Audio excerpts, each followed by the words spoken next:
Passer domesticus এটা মারাত্মক একটা মেডিসিন।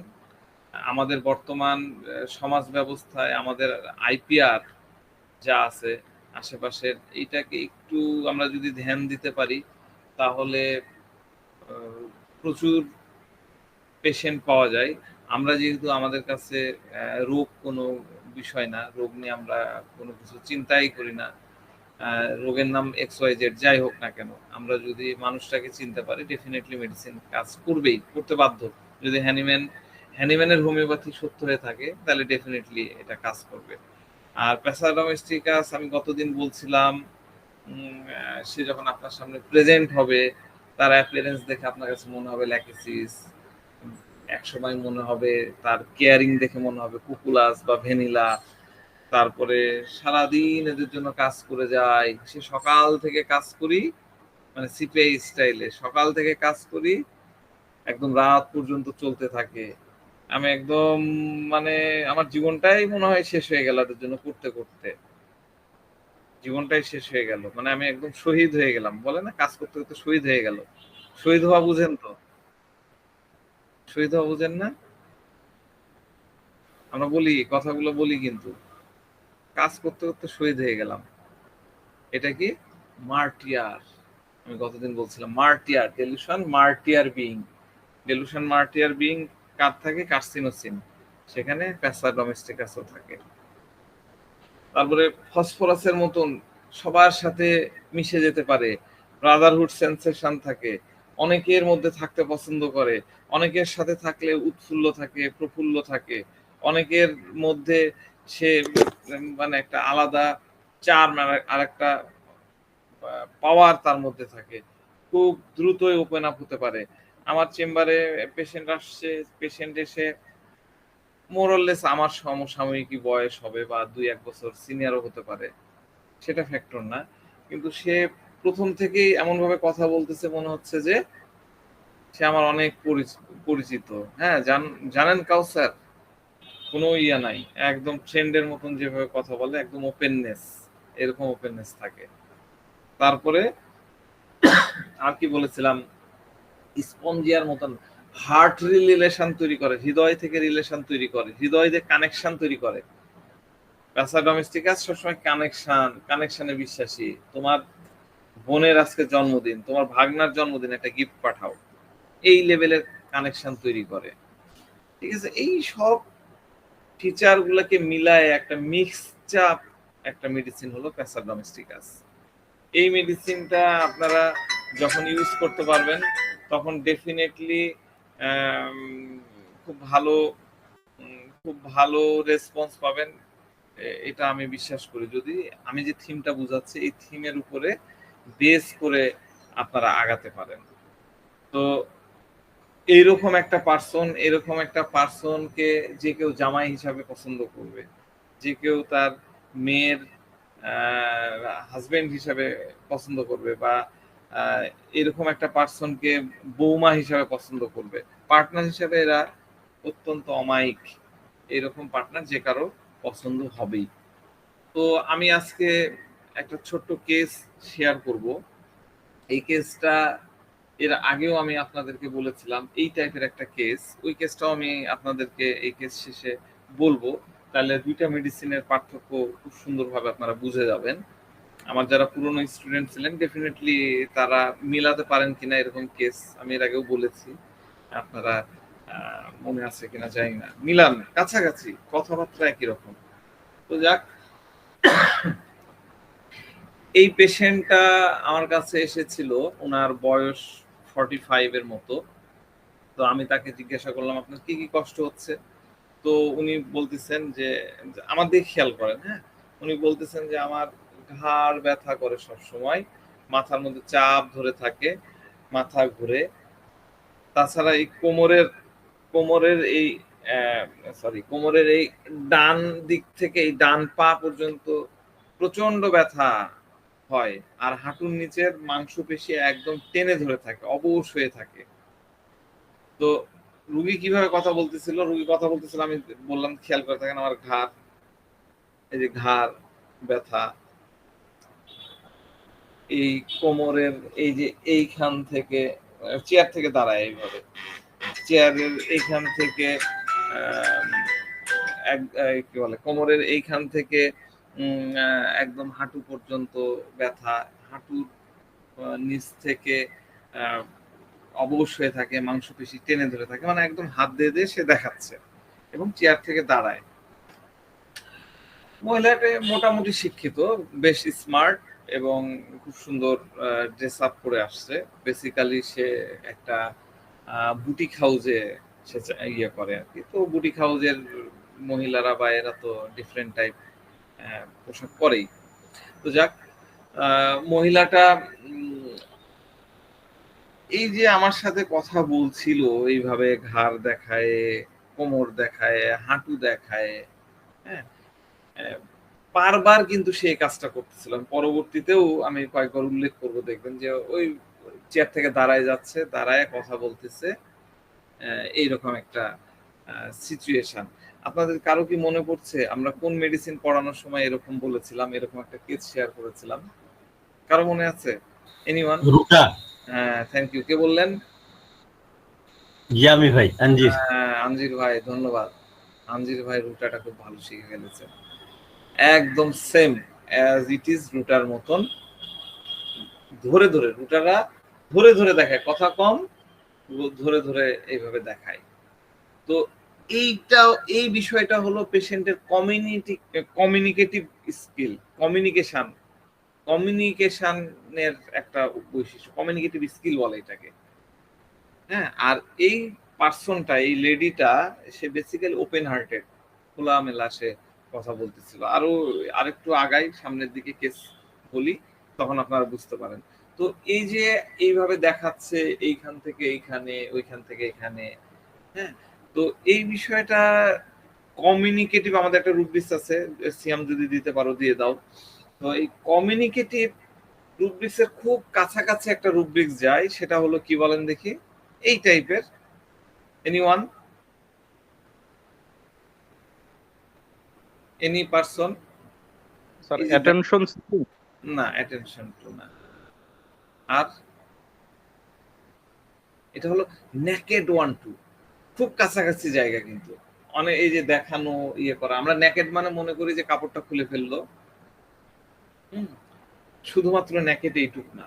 নেকেড হচ্ছে অবগুণ্ঠন মুক্ত করা, তাই না? মানে কভার আপ জিনিসকে খুলে দেখানো। তো আপনার কোথায় কি হচ্ছে, হ্যাঁ, আপনার কোথায় কি হচ্ছে এটা যখন আপনি পুঙ্খানুপুঙ্খ ডিটেইলিং করে দেখাচ্ছেন, হ্যাঁ, এটাও কিন্তু নেকেটের মধ্যেও যায়। কিন্তু আপনাকে নেকেড নিতে গেলে আপনাকে বুঝতে হবে সে কিভাবে এক্সপ্রেস করছে। কমিউনিকেটিভ আর নেকেডটাকে আপনি ডিফারেন্সিয়েট করতে পারবেন তার এক্সপ্রেসিভ ওয়ে অফ এক্সপ্রেসিভ বিষয়টা দিয়ে আপনি ডিফারেন্সিয়েট করতে পারবেন। তো এই টাইপের ব্যক্তির ক্ষেত্রে যারা এরকম ইয়ে করে, তারা, আমি প্রথমেই বলে নিলাম যে এরা ওপেন হার্টেড হয়, মনের কথা এদের মানে ভেতর থেকে তুলে আনা খুব একটা কঠিন কিছু না। দেখা যায় এরা নিজে নিজে, আমি আরেকটা কেস বলবো, আমার আরেকটা কেস আমি রেডি আজকে করতে পারিনি, আমি ইনশাল্লাহ কালকে সুযোগ হলে আমি কেসটা শেয়ার করব। নিজের মনের কথা নিজে নিজে বলছে, একদম তোতা পাখির মতন বলতে থাকে গোপন কথা। অনেক কেসে আপনি এরকম পাবেন। এই কমিউনিকেটিভ যে বান্দারা থাকে, যাদের মধ্যে কমিউনিকেশন স্কিল অনেক বেশি থাকে, এরা মনের কথা অটোমেটিক বলে ফেলবে। কেস টেকিং এর সময় মানে আপনার দেখা যাচ্ছে আপনার কোনো টোকাও মারা লাগছে না, খোঁচাও বলা লাগছে না, সে এমনিতে একটার পর একটা সব আপনাকে বলে দেবে, এরকম আমরা কিন্তু পাই। তো এই জায়গাগুলো হলো কমিউনিকেটিভ পার্সনদের ক্ষেত্রে প্রযোজ্য। কমিউনিকেটিভ যারা আছে, রুটা সহ আরো মেডিসিন লিস্ট দেখলে বুঝতে পারবেন, তারা এই কাজগুলা করে থাকে। তো যাক, আমি কেসে ফিরে আসি। তো আমি বললাম যে এরকম কবে থেকে হচ্ছে আপনার এই ব্যথা যন্ত্রণাগুলো, কবে থেকে হচ্ছে? তো পেশেন্ট বলছে 6 মাসের মতন হলো। তো সে সময় কি হয়েছিল? বলে জ্বর এসেছিল, তখন আমি ডেঙ্গু, চিকনগুনিয়া টেস্ট করেছিলাম, কিন্তু প্রত্যেকটা রিপোর্টই নেগেটিভ ছিল, ওষুধ খেয়েও কিছু হয়নি। তো করোনার সময়, তার আগে করোনার সময় আমার করোনা হয়েছিল, তখন তো এরকম যন্ত্রণা ছিল না। আবার সে মহিলা চেয়ার থেকে দাঁড়ায়, ডাক্তার সাহেব এই দেখেন এইখান থেকে ঘাড়ের এইখান থেকে ঘাড়ের ডান সাইডে আর কি, ডান সাইডের এইখান থেকে এই ব্যথাটা শুরু হয়ে এই যে এই পর্যন্ত চলে যায়, যে একদম মাথাটা ঘুরে যায়। আর এই যে পায়ের দাঁড়ায়, আমি দাঁড়ায় আপনাদের দেখাতে পারছি না, ভিডিওর জায়গা ছোট, আপনারা বুঝে নেন, আপনারা ইমাজিন করেন রুগী কিরম করে কথা বলেছে। দাঁড়ায় দেখাচ্ছে পায়ের পায়ের এই জায়গা থেকে এই পর্যন্তটা একদম খিচে ধরে থাকে। দুবার হয়ে গেল কিন্তু দেখানো। তো আমি বললাম যে এগুলো নিয়ে আপনার কি টেনশন কাজ করছে? কোনো টেনশন নাই। তো এমনিতে অন্য কোনো বিষয় নিয়ে কোনো টেনশন আছে? পরিবার নিয়ে, বাচ্চা-কাচ্চা বা হাসব্যান্ড নিয়ে? না, না, কোনো টেনশন নাই। তো আমি যখন থেকে অসুস্থ হয়ে পড়ি, তারপর থেকেই পেটের সমস্যা দেখা দিয়েছে। যদি একটু ১৯-২০ কিছু খেয়ে ফেলি তাহলে পেট জ্বালা-পোড়া করে। আর এখন তো একটু কম পানি খেলেই সমস্যা হয়। এ একটু প্রস্রাবের জ্বালা-পোড়া আ হয়। এরকম বলেছিল। আমার এখন মনে পড়ছে না প্রস্রাবের জ্বালা-পোড়ার কথা বলছিল কিনা। তো এ এরকম ছিল। আর বলতেছিল যে যদি একটু মিষ্টি খাই তাহলে পেটের যন্ত্রণা শুরু হয়ে যায়। আমি বললাম যে, "কি নিয়ে টেনশন করেন ঠিক করে বলেন তো?" বলে, "টেনশন তো সেরকম কিছু না। এখন তো পেশাবের অনেক বেশি জ্বালা-পোড়া করে, আর সাথে এই পায়ের ব্যথাটা বেড়ে গেছে। তো নিজেকে কখনোই ফ্রেশ অনুভব করি না। সকালে ঘুম থেকে ওঠার পর থেকেই সব কষ্ট শুরু হয়ে যায়। কষ্ট এত হয় যে বাড়ির কাজকাম করতেই মন চায় না। আবার আম মানে এই পেশেন্ট এই কথা বলার পরে আবার চেয়ার থেকে দাঁড়ায় দেখাচ্ছে। দেখেন এই যে পায়ের ঠিক এই হাঁটুর এই পেছন দিকের এই যে মাংসের এখান থেকে একদম এই টাকনু পর্যন্ত মনে হচ্ছে একদম খিঁচে ধরে আছে। এই যে দেখেন ডাক্তার সাহেব, এই জায়গাটা। ৩ বার হয়ে গেল কিন্তু দেখানো। আমি কিন্তু ১ম বার দেখানোতে কমিউনিকেটিভ নিইনি। হ্যাঁ? কমিউনিকেটিভ রুব্রিক্সটা আমাদের সিয়াম দিয়ে দিয়েছে। তো যখন আপনারা দেখবেন রোগী একাধিকবার ২ বার, ৩ বার, ৪ বার, ৫ বার এরকম করছে, হ্যাঁ? তখন আপনারা এই কমিউনিকেটিভ এর কথা চিন্তা করবেন। নেকেড কিন্তু ওই একবারই হয়। আর বারবার ওইভাবে ইয়ে করে না। এই জায়গাতেও আমরা নেকেড দিয়ে কমিউনিকেটিভকে পার্থক্য করতে পারি।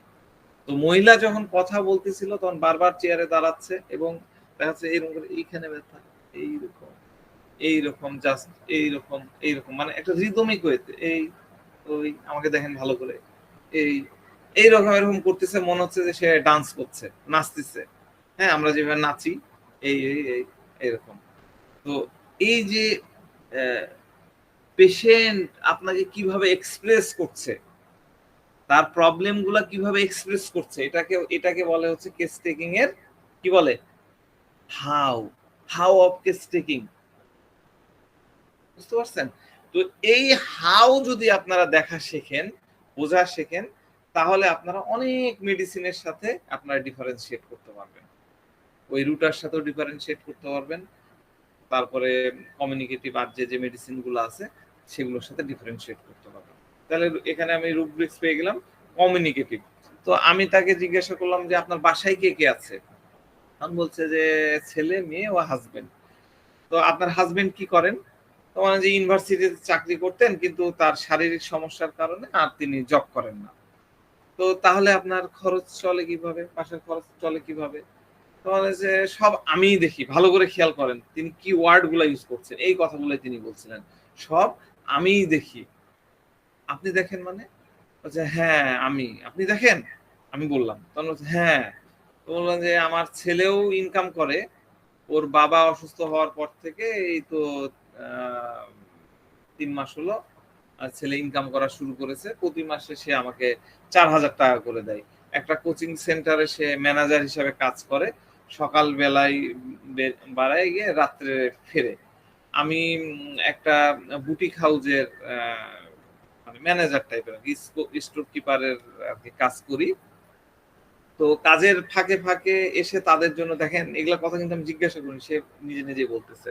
কাজের ফাঁকে এসে আমি তাদের জন্য ৩ বার রান্না করতে হয়। রান্না তো একবারই করতে পারে। কর্মজীবী মহিলারা, আমার মাও কর্মজীবী মহিলা ছিলেন। সকালবেলা রান্না করতো, আমরা ওই ৩ বেলা খাইতাম। তিনি কি বলতেছেন? কাজের ফাঁকে এসে আমি ৩ বার রান্না করি। আমার হাসব্যান্ডের মেন্টাল প্রবলেম হয়ে গেছে। তাই সে চাকরি ছেড়ে দিয়েছে। প্রায় 5 বছর হয়ে গেল। তখন থেকে তার এই অবস্থা। সে অসুস্থ হওয়ার পর থেকে আমি জব করতেছি। আমার আরেকটা মেয়ে আছে, সে কলেজে পড়ে। তাকে কলেজের বেতন দিতে হয়, প্রাইভেটের খরচও দিতে হয়। কতগুলা কথা সে বলে ফেলতেছিল। এখন টকিং বিজনেস, অমুক তমুক, এগুলো হলো সুপারফিশিয়াল লেভেলের চিন্তা। আপনাকে একটু ডিপ থটে আসতে হবে। তো তারপরে আমি কি বললাম, তাকে জিজ্ঞাসা করলাম যে এসব খরচা আপনি করেন? হচ্ছে এগুলো আমি করছি, কারণ হাজবেন্ড চাকরি ছাড়ার পর থেকে বিশ্ববিদ্যালয় থেকে প্রতি মাসে অল্প কিছু টাকা পাই। যে টাকা পাই তাতে তার ওষুধের খরচে শেষ হয়ে যায়। ইদানিং ডাক্তার আরো কিছু ওষুধ যোগ করেছে, সেগুলো আমাকেই বহন করতে হয়। ডাক্তার বলেছে ওর ওষুধ কখনো বন্ধ করা যাবে না।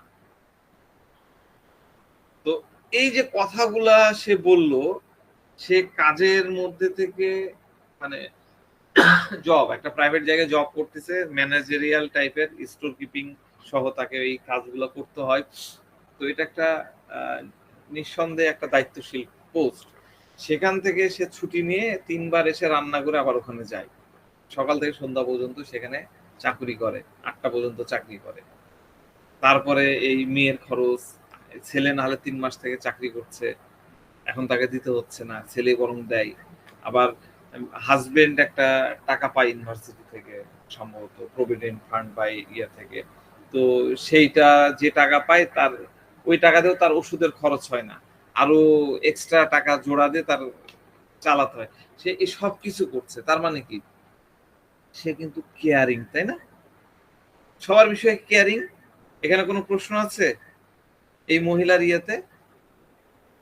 বেসিক্যালি আমরা যদি অ্যাংজাইটি বিজনেস নিই, টকিং বিজনেস নিই, এই ভাবনাগুলো আলাদা। আমি তো এগুলো নিয়ে ব্যাখ্যা করেছি ডিফারেন্ট সময়, কিন্তু এই এই আপনাকে ভাবনার পিছনে চিন্তা করতে হবে এগুলো কেন করছে সে। এই আমাদের রুব্রিক্স আছে কি, আমাদের রুব্রিক্স আছে কেয়ারিং ফর আদার্স বা কেয়ারিং। হ্যাঁ, এখানে আমরা কেয়ারিং ই দেখি, এটা ডোমেস্টিকাসের মধ্যে আছে কেয়ারিং। হ্যাঁ, সে কেয়ারিং এর মধ্যে আছে। আর কি, আর হলো এই যে তার যে কাজগুলা, ছেলে মেয়ে বা এখন তো হাজবেন্ড তার উপর ডিপেন্ডেন্ট, মানে হাজবেন্ডও তার কাছে চাইল্ডের মতন, যেহেতু হাজবেন্ড কোনো ইনকাম করতে পারছে না, তাই না? পুরা নার্সিং হাজবেন্ডকে তাকেই করতে হচ্ছে, তার মানে চাইল্ডের মতন। মানে সে যে কাজটা করতেছে এটা কিন্তু মাতৃত্বের জায়গা থেকে, ম্যাটারনাল ইনস্টিংক্ট, ম্যাটারনাল ইনস্টিংক্ট এক্সাজারেটিং। সে কিন্তু এক্সাজারেট করে অনেক কিছু নিয়ে বলছে, হ্যাঁ আমি করি। এক্সাজারেট করতেছে, এক্সাজারেট করা তো আমরা বুঝি বাড়িয়ে বাড়িয়ে বলা, তাই না? আমরা এক্সাজারেটের আগে ইয়ে করেছিলাম। তাহলে এইখানে যে ইয়েটা হচ্ছে আমরা নিতে পারি, সেটা হচ্ছে ম্যাটারনাল ইনস্টিংক্ট এক্সাজারেটিং।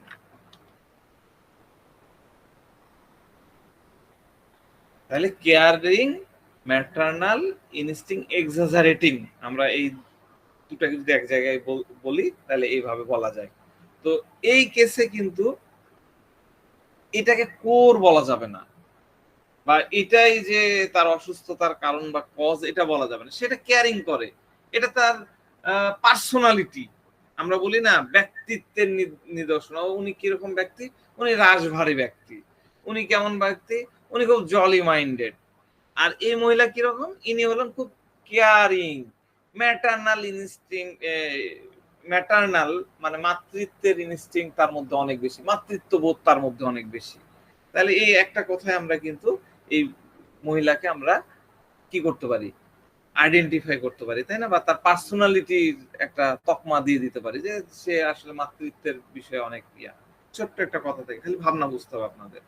তো এইটুক পেয়ে গেলেন আপনি পেসা ডোমেস্টিকাস দিয়ে দিলেন, তা কিন্তু না। এইটুক কিন্তু পেসা ডোমেস্টিকাসের জন্য যথেষ্ট না, আপনাকে আরো নিতে হবে। আমরা সবসময় কি করি, আমরা সবসময় টোটালিটি করি। ইন টোটাল একটা নিলাম, একটা রুগী দুটা কথা বললো, সেটাতে একটা দুটো রুব্রিক্স বানায় মেডিসিন দিয়ে দিলাম, সেটার পক্ষপাতী কিন্তু আমরা না। এইরকম করলে ভুল হওয়ার চান্সটা অনেক বেশি থাকে। তো যাক, আমি আলোচনায় আসি। সরি, রুগী বলছে যে সে সব সময় চিল্লাফাল্লা করে, ঝগড়া করে। মানে কার কথা বলছে? হাজবেন্ডের কথাই। তাহলে আমি বললাম এখনো ওরকম করে? জি এখনো। তার রোগটা শুরু থেকেই, রোগের শুরু থেকেই সে সেরকমই ছিল। ওষুধ খেলে কখনো কখনো মাঝে মধ্যে ভালো থাকে, আবার আগের মতন হয়ে যায়। মেয়ে যদি কলেজে যেতে কোনো কারণে লেট হয় বা কোনো কারণে না যায়, তাহলে সে আমাকে ফোন দিবে। ফোন করে এটা করছে, ওটা করছে, নানান ধরনের কমপ্লেন করতে থাকবে। ছেলে মেয়ের সাথে সে মোটেই ভালো আচরণ করে না। আমি এত পরিশ্রম করি কিন্তু তাকে আমি খুশিই করতে পারি না। বাপ বেটা বেটির মধ্যে সবসময় কিছু না কিছু নিয়ে ঝগড়া বিবাদ লেগেই থাকে। তো বাচ্চারাও, মানে তার ছেলেমেয়ের কথা বলছে, যে বাচ্চারাও একে অপরের সাথে লড়াই ঝগড়া করতে থাকে, একজন আরেকজনের উপরে দোষ চাপাতে থাকে। এত বড় হয়ে গেছে তারপরেও একে অপরের উপরে হাত হাত উঠায়, একে অপরের গায়ে হাত উঠায়। এটা আমার মোটেই ভালো লাগে না। বুঝলেন কি বললো? তো এই পেশা ডোমেস্টিকাস নিয়ে আপনারা যখন পার্সন গুলো পাবেন, আপনি গল্প শুনবেন তাদের কাছ থেকে। আপনার চেম্বারে ভিড় না থাকলে আপনি তাদের কাছ থেকে গল্প শুনবেন। তো খুবই ইন্টারেস্টিং এই ইয়ারা। দেখেন এই মহিলার কথাই চিন্তা করেন, মহিলা কামাই করতেছে, সকালবেলা সে 8টা বা 9টার মধ্যে সে প্রতিষ্ঠানে চলে যাচ্ছে রান্না করে, দুপুরবেলা এসে রান্না করে খাইয়ে দেয় আবার যাচ্ছে, আবার দেখা যাচ্ছে সন্ধ্যা বা বিকালের দিকে এসে রাত্রে রান্না করছে, কামাই করছে, ঘর সামলাচ্ছে, তাদেরকে খাওয়াচ্ছে, তাই না?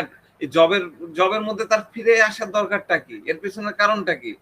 সে চাচ্ছে যে আমি টাটকা টাটকা খাওয়াবো। আমি পেশা ডোমেস্টিক আছে প্রুভিং করাতে যে বলেছিলাম না, ডিফারেন্ট টাইপের জিনিস ট্রাই করে, বিভিন্ন ধরনের রেসিপি ইয়ে করে। এই মহিলার মধ্যে দেখেন সে টাটকা টাটকা, সে তো আমাকে এটা বলেনি যে আমি ওদেরকে টাটকা খাওয়াতে চাই, কিন্তু কিছু জিনিস আপনাকে বুঝে নিতে হবে। সে বাসায় ফিরে 3বার টাটকা টাটকা রান্না করে তার সন্তান, তার হাজবেন্ডকে খাওয়াবে।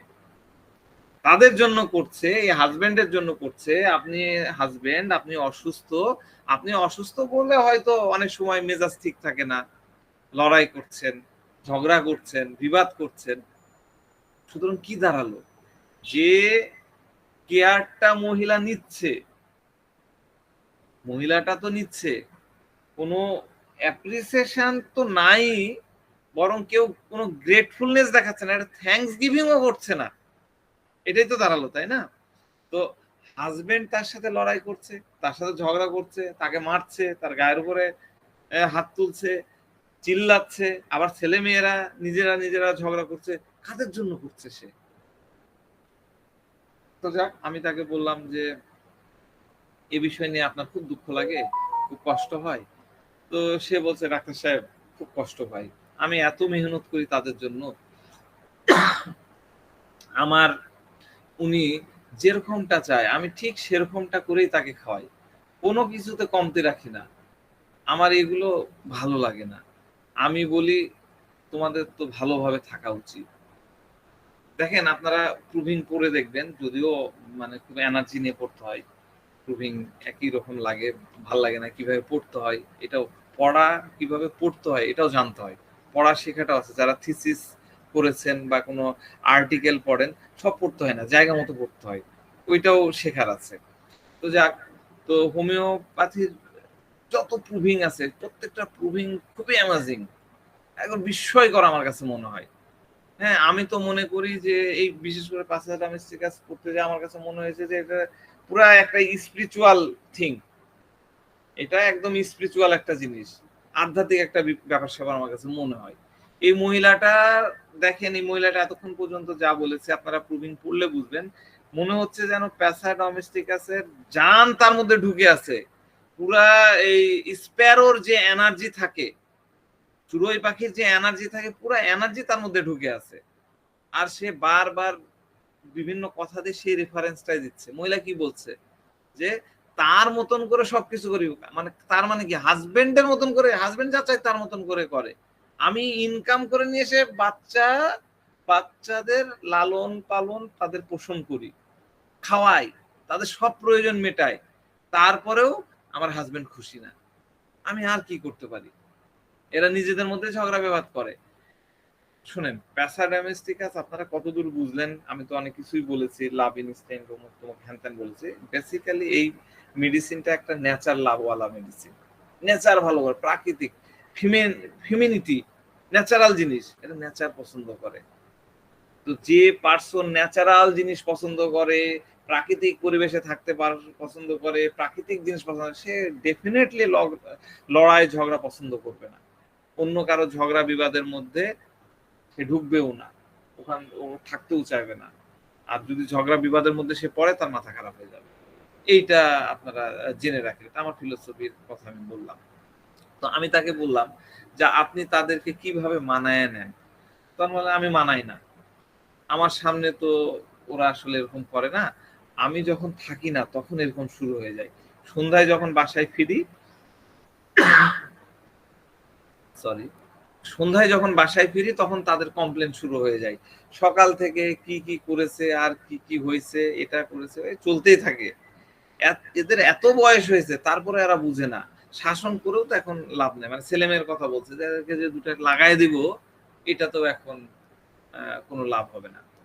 তো মহিলাটার ক্যালকুলেশনটা খেয়াল করেন, সে কি কি রিজন দেখাচ্ছে, তোমরা কেন এরকম আচরণ করো, হ্যাঁ আমি তো এত টাকা কামাই করছি, এত খরচ করছি, হ্যাঁ এই ইয়েটা করছে। তো মহিলাটা বলতেছিল যে সেদিন সন্ধ্যার সময় দেখলাম যে আমার ছেলে সাইকেল নিয়ে বাসায় ঢুকলো, বাসায় ঢুকে রেখে আমি বললাম একটু হটায় রাখ। তো সে এমন ভাবে বলে উঠলো, দাও এখান থেকে, আমি এখন ইয়ে করতে পারবো না, খুব মানে খারাপ ভাবে সে মায়ের সাথে কথা বললো। হ্যাঁ, খুব ভালো করে খেয়াল করে দেখেন মহিলাটার ইয়ের জায়গাটা কোথায় বলা যায়। তো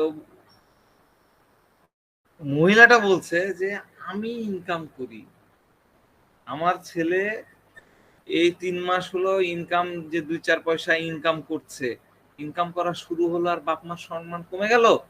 ভালো করে খেয়াল করুন, সে কষ্ট করে 5 বছর ধরে ফ্যামিলি চালাচ্ছে, হাজবেন্ডের দায়িত্ব সে পালন করছে, বাড়ির পুরুষের দায়িত্ব সে পালন করছে, ছেলে মেয়ের পড়ালেখার খরচ সে ইয়ে করছে। আজকে ছেলে চাকরি পাইলো, চাকরি পাওয়ার পরে বেতন পাইলো, বেতন পাওয়ার পর আমি মা আমি তাকে একটু বললাম যে সাইকেলটা একটু হটায় রাখ বা সামাও একটু ইয়ে কর, সে আমার সাথে বেয়াদবের মতন কথা বলছে। ভালো করে খেয়াল করেন সে কতটা ডিগনিটি এবং রেসপেক্ট বজায় রাখছে। তার তার মধ্যে কিন্তু এই ছেলে মেয়ের এই আচরণটা কিন্তু হার্ট করলো, ছেলের আচরণটা। সালফারও কিন্তু আপনার কাছে এরকম বর্ণনা দিতে পারে। সালফার মেডিসিন আপনারা যদি ভালো করে স্টাডি করেন, আমার তো সালফারও মনে হয় পড়ানো হয়নি, সালফারও কিন্তু এরকম করে। তো আমাদের ম্যাট্রিমেডিকায় যতগুলা রেসপেক্টওয়ালা মেডিসিন আছে, রেসপেক্টফুল মেডিসিন আছে, তাদের মধ্যে অনার এবং গ্র্যাভিটি থাকবে, অনার থাকবে, গ্র্যাভিটি থাকবে। হ্যাঁ, এবং সেটা তারা পালন পোষণ করে নিজের মধ্যে। ঠিক আছে, মানে বিষয়টা এরকম যে বলে না যে আমার পোষা বিড়াল আমার উপরে ম্যাও করে, একটা খুব সুন্দর কথা আছে, আমাদের লোকাল একটা ইয়ে আছে, আমার ওটা মনে পড়ছে না, মানে অর্থটা আমার পোষা বিড়াল আমার উপরে ম্যাও করে। এইখান থেকে সে কষ্ট পায়, আমি এত কষ্ট করে তোদের লালন পালন করছি আর তোরা আমার সাথে ব্যবহার করছিস এরকম। এইটা এই ডিগনিটিওয়ালা রেসপেক্টওয়ালা মানুষের ভাবনা। অন্য ইয়ে হলে কিন্তু এটাকে ধরতো না। তো যাক, এবার মহিলা বলছে যে বাপের কথা বাদ দিলাম, হ্যাঁ কিন্তু আমি তো এত পরিশ্রম করে তোমাদেরকে লেখাপড়া করাচ্ছি, আমি মানে সে তার ছেলেকে বলছে যে আমি সে আমাকে বলতেছে যে আমি তাদের আমার ছেলেকে আমি ইঞ্জিনিয়ারিং করাতে চাইছিলাম। চিন্তা করেন, একটা বুটিক হাউস রাজশাহীর মতন জায়গায়, এখানে খুব বেশি বেতন পায় বলে আমি আশা করি না, যদিও সে পুরো জিনিস ম্যানেজ করে, আমি ধরেই নিলাম কত পাবে, 15,000 টাকা পায় হয়তো বা 20,000।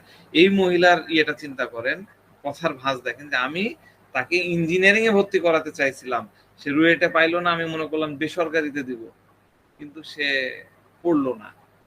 আমার 2 ছেলে মেয়ে কিন্তু সায়েন্স ব্যাকগ্রাউন্ডের, খুব ইয়ে নিয়ে বলতেছে, আমার 2 ছেলে মেয়ে কিন্তু সায়েন্স ব্যাকগ্রাউন্ডের।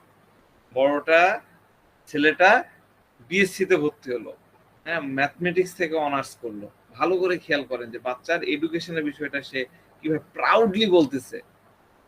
মহিলা হাউ স্টোর কিপার, অত বড় জব না, ছোট জব। এই ছোট জব করে সে বাচ্চাদেরকে হায়ার এডুকেশন কিভাবে দিল, এটাই ভাবতে অবাক লাগে। এটা দিতে পারছে কারণ সে হল highly capable women, highly capable female. সে মোটেই দুর্বল না। আমার, আমি গল্প বোঝানোর জন্য বলছি, আমার একটা খালা আছে, আমার মামাতো বোন। উনার হাজবেন্ড আমার মানে জন্ম না, তাদের সাথে ইন্টিমেসি বা আমি ছোটবেলা থেকেই দেখি যে সে শয্যাগত। ঠিক আছে, সে টিএনটির জাস্ট ফোন অপারেটর। একজন ফোন অপারেটর কিরকম ইনকাম হতে পারে আপনারা আইডিয়া করেন। সে অফিস পিরিয়ড বাদ দিয়ে বাসায় আসে, হাজবেন্ডকে টেক কেয়ার করে, তারপরে তার আবার গ্রুপ আছে, মহিলাদের গ্রুপ, তাদেরকে দিয়ে কাপড়ের কাজ করায়, সেলাইয়ের কাজ, স্টিপ, তার ব্লক বাটিকের কাজ করায়। সেগুলার কাস্টমার তার ঢাকায় আছে, সে পুরাটা ম্যানেজ করে। তার দুই ছেলে মেয়েকেই সে পড়াইছে নর্থ সাউথে, দুটাকে নর্থ সাউথ। আমি বলেছিলাম যে খালা নর্থ সাউথের দরকার কি, ইয়েতে পড়ান, আমাদের রাজশাহীতে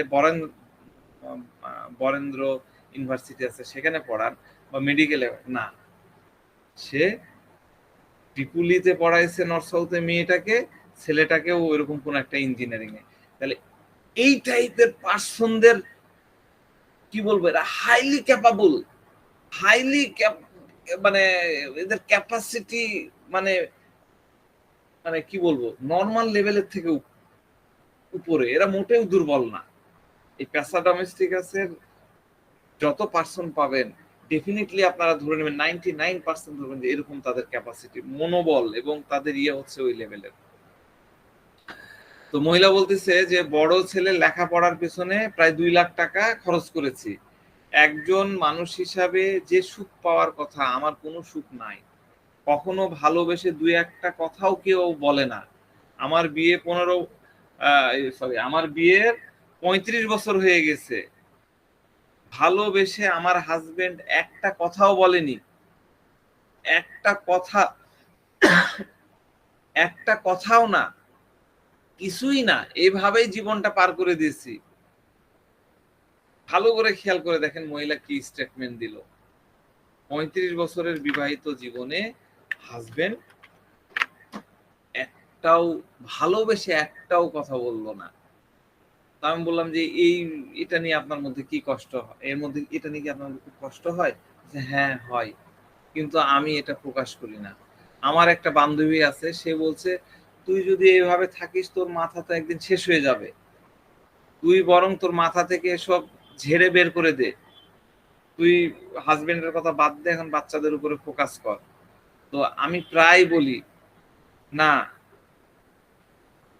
আমি এটা মাথা থেকে, আমি এটা পারবো না, আমার মাথা থেকে আমি ঝেড়ে ফেলতে পারি না। আমি ভেবেছিলাম সাইকিয়াট্রিস্টের কাছে যাই, কাউন্সিলিং নিই, কিন্তু আসলে এই অল্প কাউন্সিলিং, 2-4-10টা কাউন্সিলিং দিয়ে এই জিনিসগুলা হবে না, এগুলা ঠিক হবে না। হ্যাঁ, তো দেখেন মহিলার ফিলোসফি কি, মহিলা কি জায়গাটা ধরে রেখেছে। বান্ধবী বলেছে বা সামহাও তার কাছে মনে হয়েছে সাইকিয়াট্রিস্টের কাছে যাব, এবং সে বলতেছে যে সাইকিয়াট্রিস্টের কাছে গেলে এই জিনিস ইয়াও হবে না, মানে তার যে ডিপ্রেশন, তার যে এই জিনিসগুলো বাড়াবে না। বান্ধবী বলছে তুই ছেলে মেয়ের উপরে ফোকাস কর। তো দেখেন আমার পার্সোনাল যেটা আমি বারবারই বলি, আমি না, বুদ্ধরা বলেন যে হোমিওপ্যাথি বেসিক্যালি হলিস্টিক কেয়ার। ঠিক আছে, আপনি সাইকিয়াট্রিস্টের কাছে যান, আপনি ডিপ্রেশনে ভুগছেন, আমরা ম্যাক্সিমামই যারা ডিপ্রেশনে ভুগি তারা সাইকিয়াট্রিস্টের কাছে যাই। সাইকিয়াট্রিস্ট আপনাকে কিছু কাউন্সিলিং দিল, কিছু মেডিসিন দিল, ও মেডিসিন দিন দিন মেডিসিনের ডোজ বাড়তে থাকে, তারপর ব্র্যান্ড চেঞ্জ হতে থাকে, জেনেরিক চেঞ্জ হতে থাকে। হ্যাঁ, কিন্তু অত সহজে কিন্তু ওই জিনিসগুলা কিন্তু যায় না। আপনারা খুঁজেই পাবেন না, কালে ভাদ্রে অল্প কিছু হয়তো দেখা যায়। কিন্তু হোমিওপ্যাথি মেডিসিন, কাউন্সিলিং এরও দরকার না, মেডিসিন, সঠিক মেডিসিনটা যদি আপনি দিয়ে দিতে পারেন, তার মনের মধ্যে যে তুফান চলছে সেই তুফানটা শুধুমাত্র কিন্তু হোমিওপ্যাথি হ্যান্ডেল করতে পারে। এটা আমি একদম দাবি নিয়ে বলতে পারি। এবং বড় বড় বোদ্ধারাও আমাদের যারা স্যার, তারাও কিন্তু এই কথাগুলাই বলেছে। তো যাক, আমি বললাম যে আপনার মাথার মধ্যে এগুলো ঘুরপাক খেতে থাকে? তো বলছে হ্যাঁ ঘুরপাক খেতে থাকে, বান্ধবীরা তো বলেছে বাচ্চার উপরে ফোকাস কর, কিন্তু আমি তো করতে পারি না, এই জন্য আমার মাঝে মধ্যে রাত্রে ঘুম আসে না, হ্যাঁ ঘুমের ওষুধ খেলেও ঘুম আসে না, অনেক টেনশন হয়। এই টেনশন করতে করতে তো 35টা বছর পার হয়ে গেল। তো আমি বললাম যে তারপরে আপনি ফ্যামিলির জন্য এত কিছু করছেন? জি করছি। আমি মনে করি যে আমি যেরকম জিন্দেগি জীবন যাপন করেছি, আমার জীবন যেরকম চলেছে, আমার বাচ্চাদের সাথে যাতে এরকম না হয়, তাদের জীবনটা অবশ্যই খুব ভালো হওয়া চাই, এই জন্য আমি এত কিছু করি। দেখলেন কোন জায়গা থেকে আসছে। তো যাক, রুগীকে প্যাসা ডোমেস্টিক আছে 200 একটা ড্রামে গুলায়, একটা গ্লোবুলস এক ড্রামে গুলায় 3 দিন খেতে বলা হলো। এরপরে রুগীকে 2 সপ্তাহ পরে ফলো আপে আসতে বললাম। তো রুগী আসলো, রুগী এসে বলতেছে যে আগের থেকে অনেক ভালো আছি। তো আমি বললাম যে কি ভালো আছেন? তো রুগী বলছে যে মনে মানে মনে হচ্ছে একদম ঠিক হয়ে গেছি। আমি বললাম যে আপনার কি কি ভালো হলো বলেন তো? রুগী বলছে ঘুম অনেক ভালো হচ্ছে, সারা শরীরে যে ব্যথাগুলো ছিল সেগুলো কমে গেছে। আমি বললাম যে ওই যে আপনার ডান পায়ের যে অবশ অবস্থা, যে খিচে ধরে থাকতো, সেটার কি অবস্থা? এইটা একটু নোট করে নেন, হ্যাঁ এই জায়গাটা খুব ইম্পর্টেন্ট, এইটা আমাদের অনেক কাজে লাগে। রুগী আমাকে বলেছিল ডান পাশে, ডান সাইড মানে রাইট সাইড, তাই না? ডানের ইংরেজি রাইট, রাইট সাইড মানে কি? রাইট সাইডে লিখে নাও, রাইট সাইড হচ্ছে symbol of partner. Right side নিয়ে প্রবলেম, রাইট সাইডে যদি কেউ প্রবলেম নিয়ে আসবে, তাহলে আপনি ধরে নেবেন তার পার্টনারের সাথে কোনো না কোনো কিছু একটা ঝামেলা আছে। পার্টনার, সেটা লাইফ পার্টনার হতে পারে, ব্যবসা বিজনেস পার্টনার হতে পারে, বা আদার সাইডে হতে পারে। তো রাইট সাইডে কিছু না কিছু তাকে হতেই হবে। এই মহিলার কি হলো? হাজবেন্ড খারাপ ভাবে কথা বলে, উল্টাপাল্টা কথা শোনায়, সে অসুস্থ, তারপরেও সে তার সেবা শুশ্রূষা করছে, সবকিছু করছে, তার চাহিদা অনুযায়ী সবকিছু যোগান দিচ্ছে, তারপরেও সে তার সাথে খারাপ ব্যবহার করছে। তো খারাপ ব্যবহার করতেছে, খারাপ ব্যবহার করা মানে কি? খারাপ ব্যবহার করা যেটা তার, সে তো, এই মহিলা তো বেসিক্যালি খুব ডিগনিফাই মহিলা, তাই না? আমি আগেই বললাম যে এই পেশা ডোমেস্টিকাসরা অনেক ভ্যালুয়েবল, অনেক ইয়ে থাকে। তো খারাপ ব্যবহার, উল্টাপাল্টা কথা, জাত তুলে কথা, মা বাবাকে নিয়ে গাল দেওয়া, বংশ নিয়ে কথা বলা, এগুলা কি সে হার্ট করে? ডিগনিটিতে হার্ট করে, তাই না? ডিগনিটিতে হার্ট করা মানে মনে রাখবেন, সার্ভাইকাল রিজনে, সার্ভাইকাল এরিয়ায়, যে ঘাড়ের এই ডান সাইডে, রাইট মানে ডান, ডান সাইডে তার প্রবলেম হবে। ঠিক আছে? এই যে সকল রেসপেক্টওয়ালা মেডিসিন আছে, অনার যারা চায়, ন্যাট্রামিউট, ন্যাট্রাম কার্ভ, আরো যে মেডিসিন গুলো আছে, কার্সিনোসিন, এই টাইপের যে মেডিসিন গুলো আছে, এদের যদি ডিগনিটিতে হার্ট হয় এবং যদি তার লাইফ পার্টনারের মাধ্যমে এই বিষয়টা আসে, তাহলে ডেফিনেটলি মনে রাখবেন যে এদের সার্ভিকাল, ঘাড়, এই রিলেটেড অংশগুলা, মাথা, এই রিলেটেড অংশগুলাতে তার প্রবলেম হবে, এবং বেশিরভাগ ক্ষেত্রে সেগুলো হবে ডান সাইডে। তো তার সাথে খারাপ ভাবে কথা বলা হচ্ছে, খারাপ ব্যবহার করা হচ্ছে, তাহলে ঘাড়ের উপরে ব্যথা হওয়ার চান্সই থাকবে। এই এই এটা কিন্তু এটা সাইকোডাইনামিক্স বলে। তো যাক, আমরা ওইদিকে যাচ্ছি না। তারপর রুগী বলছে যে ওটা অনেক কমে গেছে, মানে ব্যথা ব্যথা, পায়ের ব্যথা ট্যাথা ওগুলোও কমে গেছে। তা বললাম যে কত পার্সেন্ট কমেছে? তো রুগী বলছে 50% উপরে। আগে তো ব্যথায় ঘুমই আসতো না, খুবই কষ্ট হতো, কিন্তু এখন আগের থেকে অনেক ফ্রেশ ঘুম হচ্ছে। বললাম যে আপনার মন এখন কেমন? তো তো বলছে যে মনের কথা যদি বলেন তাহলে আগের থেকে অনেক ভালো আছে। আপনাকে তো বলেছিলাম আমার মনে যদি কোনো কিছু আসতো তাহলে সেটা নিয়েই আমি ইমাজিন করতে থাকতাম, সেটা নিয়ে ভাবতে থাকতাম, তখন অনেক কষ্ট হতো, কিন্তু এখন আর সেগুলো নিয়ে কষ্ট হয় না। তার মানে আগে যে ফ্যান্সিস গুলো আছে, যেগুলা ছিল, আগের যে ফ্যান্সিস ছিল, সেটা সেটা সে এখন কি বললো, যে সেগুলা আর এখন মাথার মধ্যে আসে না, মাথায় ঢুকে কিন্তু এখন আর ওটা থাকে না, একদম 0% থাকে, মোটেই হয় না। মানে মাথার মধ্যে ঢুকে আবার ইজিলি ওটা বের হয়ে যায়। আগে ওটা বেরোতো না বলে সে ডিস্টার্ব থাকতো, এখন যেহেতু বেড়ে যাচ্ছে এই কারণে সে ডিস্টার্ব হচ্ছে না। তো আপনি তাকে একটা সিমিলিমাম দিলেন, সিমিলিমাম দিয়ে কি হলো, তার থিঙ্কিং থট প্রসেসটা মডারেট হয়ে গেল। ভেবে দেখেন, কল্পনা করেন, এবং হোমিওপ্যাথি করতে আসেন এটা আপনাকে অবশ্যই বিশ্বাস হতো, আপনার বিশ্বাসের লেভেলটা বাড়ান।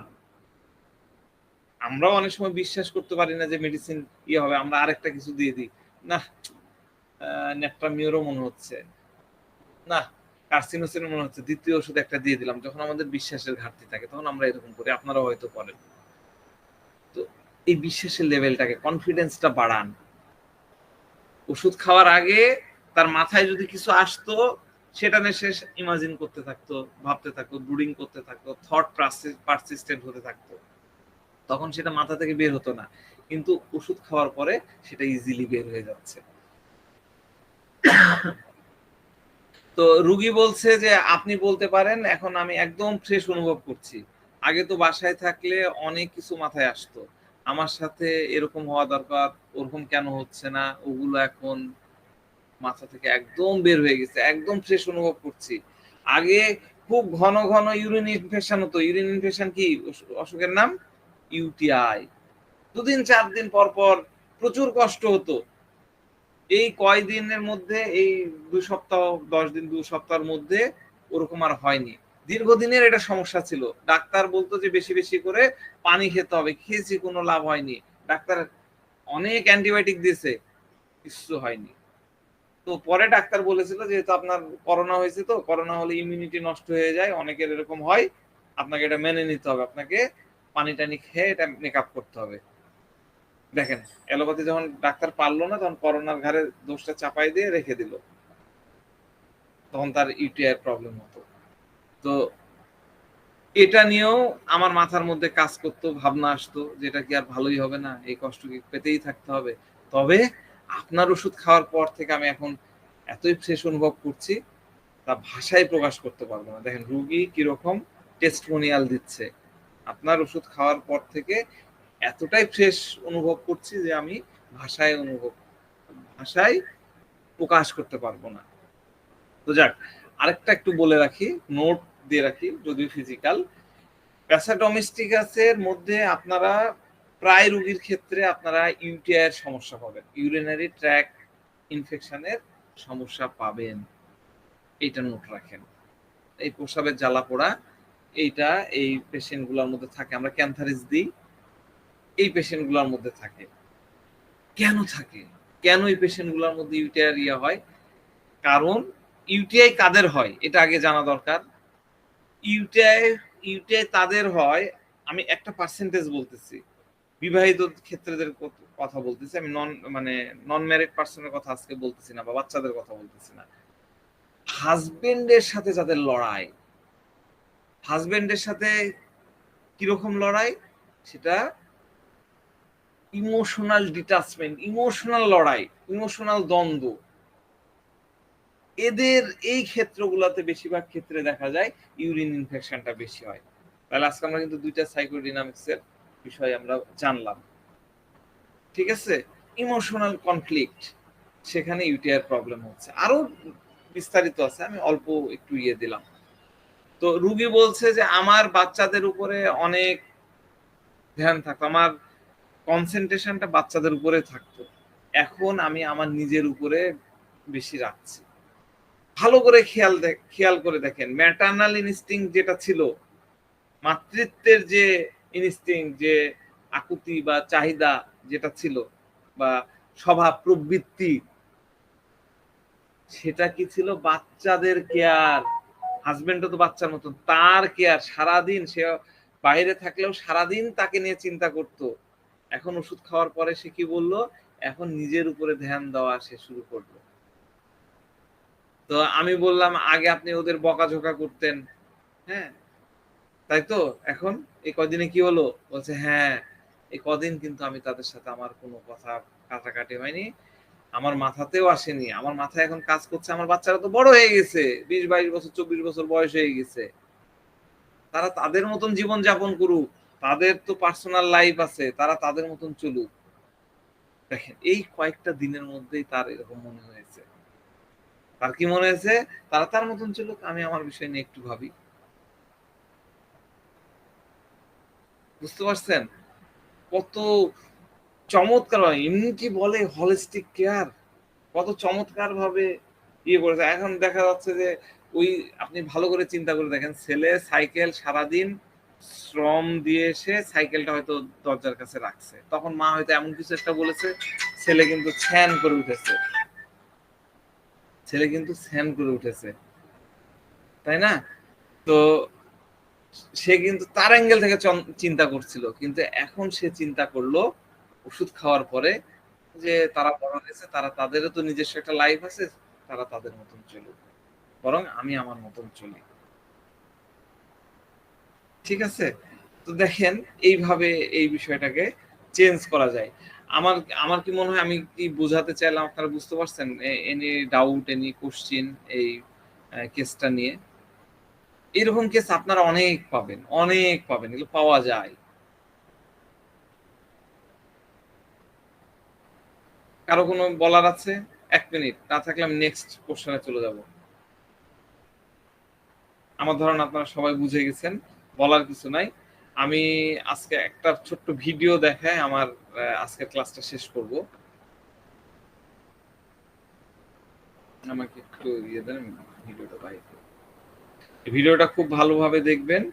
ভিডিওটা আমরা ইউটিউবে দিতে পারবো না। এই ভিডিওটা তৈরি করতেই ভাবতেই আমার আজকে দিন চলে গেছে।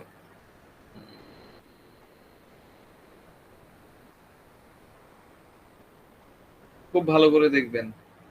একটু হালকা পাতলা অ্যাডাল্ট থাকতে পারে, মনে হতে পারে, আমরা শেখার জন্য যে কোনো জিনিস হতে পারে।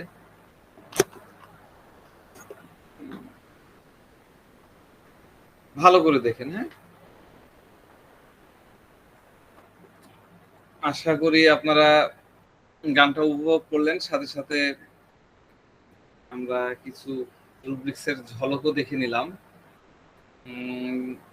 তো এই একটা পেশেন্ট, এই একটা পার্সন, আমার একটা পেশেন্ট আছে যে ফোনে কোনো কথাই বলতে চায় না, ফোনে কথা বলতে তার নাকি ভালো লাগে না, সে সরাসরি কনভারসেশনে বিশ্বাসী, সে সামনাসামনি কথা বলতে চায়, সামনাসামনি মুখ দেখে মুখোমুখি, ভিডিও কল দেন তাও দেবে না, সে এসেই কথা বলবে। তার টেলিফোন অ্যাভারশন আছে, হ্যাঁ, কাসা ডোমেস্টিক আছে, এটা কিন্তু একটা বড় ক্যারেক্টার, ফোনে কথা বলতে চায় না। আর্টিফিশিয়াল কনভারসেশন অ্যাভারশন, আর্টিফিশিয়াল যে কোনো জিনিস এই পার্সন গুলা অপছন্দ করে। হ্যাঁ, আপনি বললেন একটা, মানে আমরা করি না অনেক সময় বাহুল্য কিছু প্রশংসা করি, এই প্রশংসাটা এরা একদম শুনতে নারাজ, এই প্রশংসাটা এরা পছন্দও করবে না, এরকম পার্সন এরা। তাহলে একটা মোটামুটি ইমাজিনেশন করে ফেলেন কেমন মানুষেরা হতে পারে। আমরা যখন মেডিসিন পড়ি, মানে আমি পার্সোনালি ইয়ে করি, তখন কোনো না কোনো একজন মানুষের ক্যারেক্টারের সাথে মিলায়ে ফেলি, মিলায়ে ওইটাকে মাথায় রাখি, তখন মেডিসিনটা অনেকদিন মনে থাকে। আর কখনোই মনে করবেন না যে একদিন পড়লাম আর মুখস্থ হয়ে গেল, এটা হয় না, বারবার পড়তে হয়। হ্যাঁ, ডক্টর নাসির বলেন। আচ্ছা ভাই, এখানে ক্যারেক্টার কোনটা, ওই যে নায়কটা হচ্ছে যে এটা আপনি চরিত্রটা? নায়িকাকেই ধরেন, নায়িকার এক্সপ্রেশন গুলাই যেহেতু আমি বলতেছিলাম, আচ্ছা, ঠিক আছে।